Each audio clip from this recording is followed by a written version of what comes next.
ओम शांति। आज बाबा के 11 नवंबर के महावाक्य हैं। बाबा ने कहा, मीठे बच्चे, अपने ऊपर पूरी नजर रखो, कोई भी बेकायदे चलन नहीं चलना। श्रीमत का उल्लंघन करने से गिर जाएंगे। प्रश्न है, पद्मा पदम पति बनने के लिए कौन सी खबरदारी चाहिए? उत्तर है, सदैव ध्यान रहे, जैसा कर्म हम करेंगे हमें देख और भी करेंगे। किसी भी बात का मिथ्या अहंकार न आए, मुरली कभी भी मिस ना हो। मनसा वाचा कर्मणा अपनी संभाल रखो। यह आंखें धोखा न दें तो पद्मों की कमाई जमा कर सकेंगे। इसके लिए अंतर्मुखी होकर बाप को याद करो और विकर्मों से बचे रहो। ओम शांति। रूहानी बच्चों को बाप ने समझाया है। यहाँ तुम बच्चों को इस ख्याल से जरूर बैठना होता है, ये बाबा भी है, टीचर और सतगुरु भी है, और यह भी महसूस करते हो बाबा को याद करते करते पवित्र बन पवित्र धाम में जाकर पहुंचेंगे। बाप ने समझाया है कि पवित्र धाम से ही तुम नीचे उतरते हो, उसका नाम ही है पवित्र धाम। सतो प्रधान से फिर सतो रजो तमो। अभी तुम समझते हो कि हम नीचे गिरे हुए हैं, अर्थात वैशाल्य में हैं। भल तुम संगम युग पर हो, परंतु ज्ञान से तुम जानते हो कि हमने किनारा किया हुआ है। फिर भी अगर हम शिव बाबा की याद में रहते हैं तो शिवालय दूर नहीं। शिव बाबा को याद नहीं करते तो शिवालय बहुत दूर है। सजाएं खानी पड़ती हैं तो बहुत दूर हो जाता है। तो बाप बच्चों को कोई जास्ती तकलीफ नहीं देते हैं। एक तो बार बार कहते हैं मनसा वाचा कर्मणा पवित्र बनना है। ये आंखें भी बड़ा धोखा देती हैं, इनसे बहुत संभाल कर चलना होता है। बाप ने समझाया है कि ध्यान और योग बिल्कुल अलग है। योग अर्थात याद, आंखें खुली होते भी तुम याद कर सकते हो। ध्यान को कोई योग नहीं कहा जाता। भोग भी ले जाते हैं तो डायरेक्शन अनुसार ही जाना है। इसमें माया भी बहुत आती है। माया ऐसी है जो एकदम नाक में दम कर देती है। जैसे बाप बलवान है, वैसे माया भी बड़ी बलवान है। इतनी बलवान है जो सारी दुनिया को वैशाल्य में ढकेल दिया है। इसीलिए इसमें बहुत खबरदारी रखनी होती है। बाप की कायदे अनुसार याद चाहिए। बेकायदे कोई काम किया तो एकदम गिरा देती है। ध्यान आदि की कभी कोई इच्छा नहीं रखनी है। इच्छा मात्रम अविद्या। बाप तुम्हारी सब मनोकामनाएं बिगर मांगे पूरी कर देते हैं, अगर बाप की आज्ञा पर चले तो। अगर बाप की आज्ञा न मान उल्टा रास्ता लिया तो हो सकता है स्वर्ग के बदले नरक में ही गिर जाए। गायन भी है, गज को ग्रह ने खाया। बहुतों को ज्ञान देने वाले, भोग लगाने वाले आज हैं कहाँ? क्योंकि बेकायदे चलन के कारण पूरे मायावी बन जाते हैं। डीटी बनते बनते डेविल बन जाते हैं। बाप जानते हैं कि बहुत अच्छे पुरुषार्थी जो देवता बनने वाले थे वह असुर बन असुरों के साथ रहते हैं, ट्रेटर हो जाते हैं। बाप का बनकर फिर माया के बन जाते, उन्हें ट्रेटर कहा जाता है। अपने ऊपर नजर रखनी होती है। श्रीमत का उल्लंघन किया तो यह गिरे, पता भी नहीं पड़ेगा। बाप तो बच्चों को सावधान करते हैं कि कोई ऐसी चलन न चलो जो रसातल में पहुंच जाओ। कल भी बाबा ने समझाया, बहुत गोप हैं आपस में कमेटियां आदि बनाते हैं, जो कुछ करते हैं श्रीमत के आधार बिगड़ करते हैं तो डिससर्विस करते हैं। बिगड़ श्रीमत करेंगे तो गिरते ही जाएंगे। बाबा ने शुरू में कमेटी बनाई थी तो माताओं की बनाई थी, क्योंकि कलश तो माताओं को ही मिलता है। वंदे मातरम गाया हुआ है ना। अगर गोप लोग कमेटी बनाते हैं तो वंदे गोप तो गायन नहीं है। श्रीमत पर नहीं तो माया के जाल में फंस पड़ते हैं। बाबा ने माताओं की कमेटी बनाई, उन्हों के हवाले सब कुछ कर दिया। पुरुष अक्सर करके देवाला मारते हैं, स्त्रियां नहीं। तो बाप भी कलश माताओं पर रखते हैं। इस ज्ञान मार्ग में माताएं भी देवाला मार सकती हैं। पद्मा पदम भाग्यशाली जो बनने वाले हैं वे माया से हार खाकर देवाला मार सकते हैं। इसमें स्त्री पुरुष दोनों देवाला मार सकते हैं और मारते भी हैं। कितने हार खाकर चले गए, गोया देवाला मार दिया ना। बाप समझाते हैं भारतवासियों ने तो पूरा देवाला मारा है।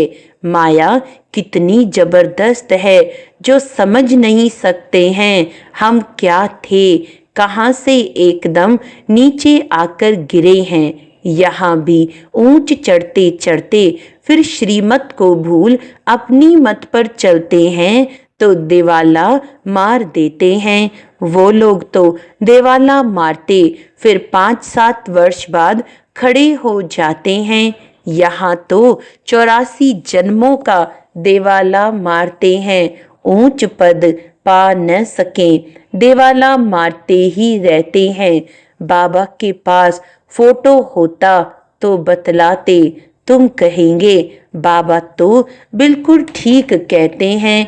यह कितना बड़ा महारथी था, बहुतों को उठाते थे, आज है नहीं, देवाले में है। बाबा घड़ी घड़ी बच्चों को सावधान करते रहते हैं। अपनी मत पर कमेटियां आदि बनाना, इसमें कुछ रखा नहीं है। आपस में मिलकर झरमुई झगमुई करना, ये ऐसा करता था, फलाना ऐसा करता था, सारा दिन यही करते रहते हैं। बाप से बुद्धि योग लगाने से ही सतो प्रधान बनेंगे। बाप का बने और बाप से योग नहीं तो घड़ी घड़ी गिरते रहेंगे। कनेक्शन ही टूट पड़ता है, लिंक टूट जाए तो घबराना नहीं चाहिए। माया हमें इतना तंग क्यों करती है? कोशिश कर बाप के साथ लिंक जोड़नी चाहिए, नहीं तो बैटरी चार्ज कैसे होगी? विकर्म होने से बैटरी डिस्चार्ज हो जाती है। शुरू में कितने ढेर के ढेर बाबा के आकर बने, भट्टी में आए, फिर आज कहाँ है? गिर पड़े क्योंकि पुरानी दुनिया याद आई। अभी बाप कहते हैं मैं तुमको बेहद का वैराग्य दिलाता हूँ। इस पुरानी दुनिया से दिल नहीं लगाओ, दिल स्वर्ग से लगानी है। अगर ऐसा लक्ष्मी नारायण बनना है तो मेहनत करनी पड़े। बुद्धि योग एक बाप के साथ होना चाहिए। पुरानी दुनिया से वैराग्य, सुख धाम और शांति धाम को याद करो। जितना हो सके उठते बैठते चलते फिरते बाप को याद करो। यह तो बिल्कुल ही सहज है। तुम यहाँ आए ही हो नर से नारायण बनने के लिए। सबको कहना है कि अब तमो प्रधान से सतो प्रधान बनना है, क्योंकि रिटर्न जर्नी होती है। वर्ल्ड की हिस्ट्री ज्योग्राफी रिपीट, माना नर्क से स्वर्ग, फिर स्वर्ग से नर्क, यह चक्र फिरता ही रहता है। बाप ने कहा है यहाँ स्वदर्शन चक्रधारी होकर बैठो। इसी याद में रहो कि हमने कितनी बार चक्र लगाया है। अभी फिर से हम देवता बन रहे हैं। दुनिया में कोई भी इस राज को नहीं समझते हैं। यह ज्ञान देवताओं को है नहीं, वह तो है ही पवित्र। उनमें ज्ञान ही नहीं। जो शंख बजावें वह पवित्र हैं। उनको ये निशानी देने की दरकार नहीं। निशानी तब होती है जब दोनों इकट्ठे होते हैं। तुमको भी निशानी नहीं, क्योंकि तुम आज देवता बनते बनते कल असुर बन जाते हो। बाप देवता बनाते, माया असुर बना देती है। बाप जब समझाते हैं तब पता पड़ता है कि सचमुच हमारी अवस्था गिरी हुई है। कितने बेचारे शिव बाबा के खजाने में जमा कराते, फिर मांग कर असुर बन जाते। इसमें योग की ही सारी कमी है। योग से ही पवित्र बनना है। बुलाते भी हो, बाबा आओ हमें पतित से पावन बनाओ, जो हम स्वर्ग में जा सकें। याद की यात्रा है ही पावन बन ऊंच पद पाने के लिए। जो मर जाते हैं फिर भी जो कुछ सुना है तो शिवालय में आएंगे जरूर, भल पद कैसा भी पाए। एक बार याद किया तो स्वर्ग में आएंगे जरूर, बाकी ऊंच पद पा न सके। स्वर्ग का नाम सुनकर खुश होना चाहिए। फेल हो पाई पैसे का पद पा लिया, इसमें खुश नहीं हो जाना है। फीलिंग तो आती है ना, मैं नौकर हूँ। पिछाड़ी में तुम्हें सब साक्षात्कार होंगे कि हम क्या बनेंगे, हमसे क्या विकर्म हुआ है जो ऐसी हालत हुई है। मैं महारानी क्यों नहीं बनूं। कदम कदम पर खबरदारी से चलने से तुम पद्मा पद्मपति बन सकते हो। मंदिरों में देवताओं को पद्म की निशानी दिखाते हैं, दर्जे में फर्क हो जाता है। आज की राजाई का कितना दबदबा रहता है तो अल्पकाल का। सदा काल के राजा तो बन न सके। तो अभी बाप कहते हैं तुम्हें लक्ष्मी नारायण बनना है तो पुरुषार्थ भी ऐसा चाहिए। कितना हम औरों का कल्याण करते हैं, अंतर्मुख हो कितना समय बाबा की याद में रहते हैं। अभी हम जा रहे हैं अपने स्वीट होम में, फिर आएंगे सुखधाम में। ये सब ज्ञान का मंथन अंदर में चलता रहे। बाप में ज्ञान और योग दोनों हैं, तुम्हारे में भी होना चाहिए। जानते हो हमें शिव बाबा पढ़ाते हैं तो ज्ञान भी हुआ और याद भी हुई। ज्ञान और योग दोनों साथ साथ चलता है। ऐसे नहीं योग में बैठो बाबा को याद करते रहो और नॉलेज भूल जाए। बाप योग सिखलाते हैं तो नॉलेज भूल जाते हैं क्या?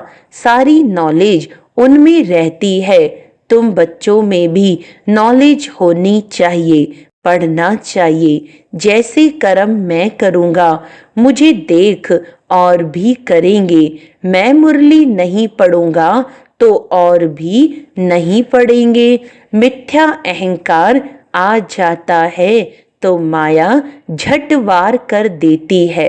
कदम कदम बाप से श्रीमत लेते रहना है, नहीं तो कुछ न कुछ विकर्म बन जाते हैं। बहुत बच्चे भूलें करते, बाप को नहीं बताते तो अपनी सत्यानाश कर लेते हैं। गफलत होने से माया थप्पड़ लगा देती है, वर्थ नॉट ए पेनी बना देती है। अहंकार में आने से माया बहुत विकर्म कराती है। बाबा ने ऐसे थोड़े ही कहा है। ऐसी ऐसी पुरुषों की कमेटियां बनाओ। कमेटी में एक दो समझू सयानी बच्चियां जरूर होनी चाहिए, जिनकी ही राय पर काम हो। कलश तो लक्ष्मी पर रखा जाता है ना। गायन भी है, अमृत पिलाते थे तो फिर कहाँ यज्ञ में विघ्न डालते थे। अनेक प्रकार के विघ्न डालने वाले हैं। सारा दिन यही झरमुई झगमुई की बातें करते रहते हैं। ये बहुत खराब है। कोई भी बात हो तो बाप को रिपोर्ट करनी चाहिए। सुधारने वाला तो एक ही बाप है। तुम अपने हाथ में लौ नहीं उठाओ, तुम बाप की याद में रहो, सभी को बाप का परिचय देते रहो, तब ऐसा बन सकेंगे। माया बहुत कड़ी है, किसको नहीं छोड़ती। सदैव बाप को समाचार लिखना चाहिए, डायरेक्शन लेते रहना चाहिए। यूं तो डायरेक्शन सदैव मिलते रहते हैं, ऐसे तो बच्चे समझते हैं। बाबा ने तो आपे ही इस बात पर समझा दिया। बाबा तो अंतर्यामी है। बाबा कहते नहीं मैं तो नॉलेज पढ़ाता हूँ, इसमें अंतर्यामी की बात ही नहीं। हाँ, यह जानता हूँ कि ये सब मेरे बच्चे हैं, हर एक शरीर के अंदर मेरे बच्चे हैं। बाकी ऐसे नहीं कि बाप सभी के अंदर विराजमान है। मनुष्य तो उल्टा ही समझ लेते हैं। बाप कहते हैं मैं जानता हूँ कि सभी तख्त पर आत्मा विराजमान है। यह तो कितनी सहज बात है। सभी चैतन्य आत्माएं अपने अपने तख्त पर बैठी हैं, फिर भी परमात्मा को सर्वव्यापी कह देते हैं। यह है एकज भूल। इस कारण ही भारत इतना गिरा हुआ है। बाप कहते हैं तुमने मेरी बहुत गिलानी की है। विश्व के मालिक बनाने वाले को तुमने गाली दी है। इसीलिए बाप कहते हैं यदा यदा ही। बाहर वाले ये सर्वव्यापी का ज्ञान भारतवासियों से सीखते हैं। जैसे भारतवासी उनसे हुनर सीखते हैं, वे फिर उल्टा सीखते हैं। तुम्हें तो एक बाप को याद करना है और बाप का परिचय भी सबको देना है। तुम हो अंधों की लाठी, लाठी से राह बतलाते हैं ना। अच्छा, मीठे मीठे सिकिलदे बच्चों प्रति माता पिता बाप दादा का याद प्यार और गुड मॉर्निंग। रूहानी बाप की रूहानी बच्चों को नमस्ते। हम रूहानी बच्चों की रूहानी बाप दादा को याद प्यार गुड मॉर्निंग, नमस्ते नमस्ते नमस्ते जी। धारणा के लिए मुख्य सार है, बाप की आज्ञा अनुसार हर कार्य करना है। कभी भी श्रीमत का उल्लंघन न हो, तब ही सर्व मनोकामनाएं बिना मांगे पूरी होंगी। ध्यान दीदार की इच्छा नहीं रखनी है, इच्छा मात्रम अविद्या बनना है। दूसरा, आपस में मिलकर झरमुई झगमुई यानी एक दूसरे का परचिंतन नहीं करना है। अंतर्मुख हो अपनी जांच करनी है कि हम बाबा की याद में कितना समय रहते हैं। ज्ञान का मंथन अंदर चलता है। वरदान है, हर आत्मा के संबंध संपर्क में आते सबको दान देने वाले महादानी वरदानी भव। सारे दिन में जो भी संबंध संपर्क में आए उसे कोई न कोई शक्ति का, ज्ञान का, गुण का दान दो। आपके पास ज्ञान का भी खजाना है तो शक्तियों और गुणों का भी खजाना है, तो कोई भी दिन बिना दान दिए खाली न जाए, तब कहेंगे महादानी। दूसरा, दान शब्द का रूहानी अर्थ है सहयोग देना। तो अपनी श्रेष्ठ स्थिति के वायुमंडल द्वारा, अपनी वृत्ति के वाइब्रेशन द्वारा हर आत्मा को सहयोग दो, तब कहेंगे वरदानी। स्लोगन है, जो बाप दादा और परिवार के समीप हैं उनके चेहरे पर संतुष्टता, रूहानियत और प्रसन्नता की मुस्कुराहट रहती है। अच्छा, आज का अव्यक्त इशारा है, कितनी भी रुकावटें आएं लेकिन एक बल, एक भरोसे के आधार पर सफलता मिलती रही है और मिलती रहेगी। जहाँ सर्वशक्तिवान बाप साथ है, वहाँ ये छोटी छोटी बातें ऐसे समाप्त हो जाती हैं जैसे कुछ भी थी ही नहीं। असंभव भी संभव हो जाता है, क्योंकि सर्वशक्तिवान के बच्चे बन गए। मक्खन से बाल समान सब बातें सिद्ध हो जाती हैं। अच्छा, ओम शांति।